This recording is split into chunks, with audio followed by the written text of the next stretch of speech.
Civil society के जेर एहतमाम कोलकाता के ईरान सोसाइटी में मारूफ सोशल वर्कर और गुजरात फसाद मामले में मजलूमों की जबान बनने वाली शख्सियत तीस्ता सेतलवाड, साबिक डीजीपी गुजरात श्री कुमार, साबिक आईपीएस संजीव भट्ट और मोहम्मद जुबैर की रिहाई की मांग को लेकर एक तकरीब का एहतमाम किया गया। इस अहम मौका पर सामाजिक कारकुन नासिर अहमद, डॉक्टर फवाद हलीम, कमरुद्दीन मलिक, एडवोकेट ख्वाजा जावेद यूसुफ, निसार अहमद, अनवर प्रेमी, मौलाना अब्दुल रफीक के अलावा मुत्तदिद शख्सियात मौजूद थे। मिल करके कॉन्स्पिरेसी कर रहे थे और बोल रहे थे कि हम तो तुम्हारे साथ हैं। तो ये चीज़ जो है ये दरअसल ये आज़ादी ये इनके लिए बहुत गिरह है। और ये जो सोच समझ जो बातचीत है इसके बुनियाद पर हिंदुस्तान के संविधान बना और सिखों को अपना मजहबी पहचान मिला।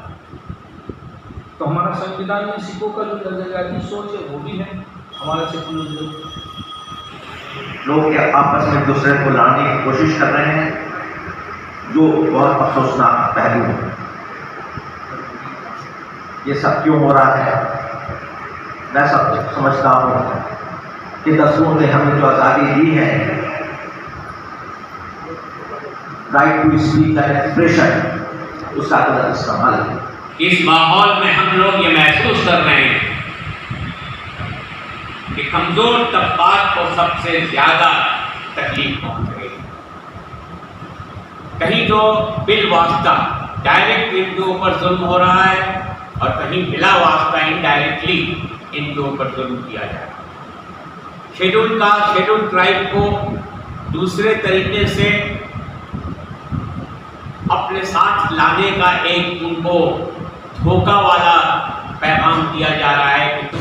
দেখুন, তিস্তা শীতলবাদ, জুবাইর মোহাম্মদ এদেরকে যে অ্যারেস্ট করা হয়েছে, এই অ্যারেস্ট আনজাস্ট, অন্যায়। আমরা এই অ্যারেস্টের বিরোধিতা করি। তারা সমাজকর্মী, তার সমাজের ন্যায়ের জন্যে, ন্যায় প্রতিষ্ঠার জন্য কাজ করছিলেন। যাদের উপরে জুলুম হচ্ছিল, অত্যাচার হচ্ছিল, তাদের পক্ষে তারা দাঁড়াচ্ছিলেন। তাদেরকে অন্যায়ভাবে অ্যারেস্ট করা হয়েছে, তাদেরকে নিঃশর্ত মুক্তি দেওয়া উচিত এবং এ ধরনের হিপোক্রেসি বন্ধ হওয়া উচিত। যে রাষ্ট্রের বিরুদ্ধে কথা বলবে অথবা আইনের মজলুম জনতার পক্ষে কথা বলবে তাকে তুমি জেলখানার ভিতরে ঢুকিয়ে দেবে, অথচ যারা অন্যায় করছে, যারা আনরেস্ট তৈরি করছে, নূপুর শর্মা, নবীন জিন্দলরা তারা বাইরে থাকবে, এটা হতে পারে না। তিস্তা শীতলবাদের অ্যারেস্টের ভিতর দিয়ে সরকার যেটা প্রতিষ্ঠিত করতে চাইছে যে গুজরাট দাঙ্গা হয়নি, তার মানে কি 2000 লোক হত্যা হয়নি? তিনি তো তাদের পক্ষে লড়াই করছিলেন, যারা হত্যা হয়েছেন, যারা ক্ষতির শিকার হয়েছেন দাঙ্গায়। जो आज मुल्क के हालात हैं ये हर कॉमन आदमी कहिए या बड़े आदमी कहिए या बिजनेसमैन कहिए या नौकरी पेशा लोग कहिए, सब बहुत परेशान हैं। महंगाई से, तालीमी इससे, इन्फ्लेशन से सब कोई बहुत परेशान है। लेकिन ये हुकूमत ऐसी आई है कि ये सब चीज़ को उठा करके रख करके हिंदू मुस्लिम हिंदू मुस्लिम हिंदू मुस्लिम ये करती जा रही है, जिससे ये मुल्क की मईशत तबाह हो रही है, मुल्क का माशरा वो तबाह हो रहा है और लोग कुछ भी अच्छा नहीं समझ रहे हैं इसके लिए। तो ये तो है, लेकिन सिविल सोसाइटी अपना फ़र्ज़ समझती है कि हम जुल्म के ख़िलाफ़ आवाज़ उठाएं, चाहे जुल्म किसी तरफ से भी आए, किसी भी मजहबी आदमी के तरफ से आए, हम उसके ख़िलाफ़ आवाज़ उठाते रहेंगे।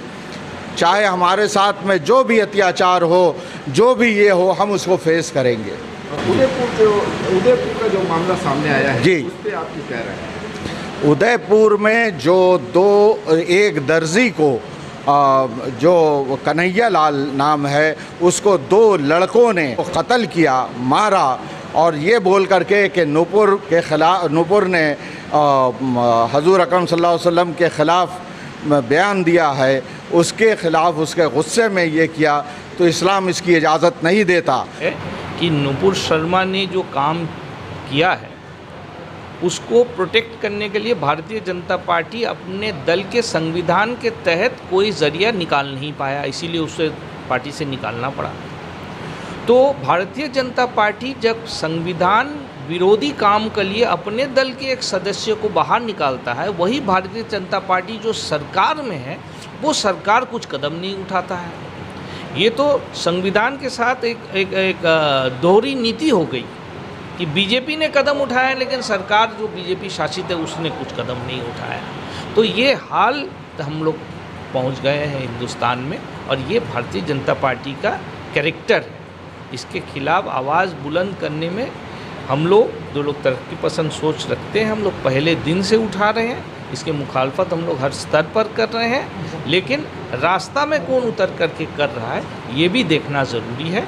और आज हम लोग देख रहे हैं कि भारतीय जनता पार्टी की कुछ लोग अक़लियत समाज के अहम ओहदे में पहुंचे हुए हैं, और वो लोग भारतीय जनता पार्टी के बोल रहे हैं। नुपुर शर्मा के मामले में, तीस्ता सेतलवाद के मामले में, तो हम देख रहे हैं कि भारतीय जनता पार्टी की जो पकड़ है वो आस्ते आस्ते समाज के हर स्तर तक पहुंच गई है, और जो लोग समाज को तोड़ना चाहते हैं उनके प्रवक्ता, उनके बोलने वाले सभी मुख्तलिफ मज़हबों में आपको पाए जाएंगे। सर, एक सवाल, नुपुर शर्मा को फ्रिंज एलिमेंट कहा गया है, तो कहीं ना कहीं उदयपुर का जो घटना है उसको क्या हम फ्रिंज एलिमेंट के ज़मरे में रखेंगे? तो पहली बात हम कहते हैं कि नुपुर शर्मा को जिन लोग फ्रिंज एलिमेंट कह रहे हैं, वही पार्टी भारतीय सरकार जो कम कदम नहीं उठाई है नुपुर शर्मा के खिलाफ, तो भारतीय सरकार को भी फ्रिंज एलिमेंट के खाता में भारत सरकार का नाम भी दर्ज कर लिया है, क्योंकि भारत सरकार भी कदम नहीं उठा रही है। अगर भारतीय जनता पार्टी कह रही है बात,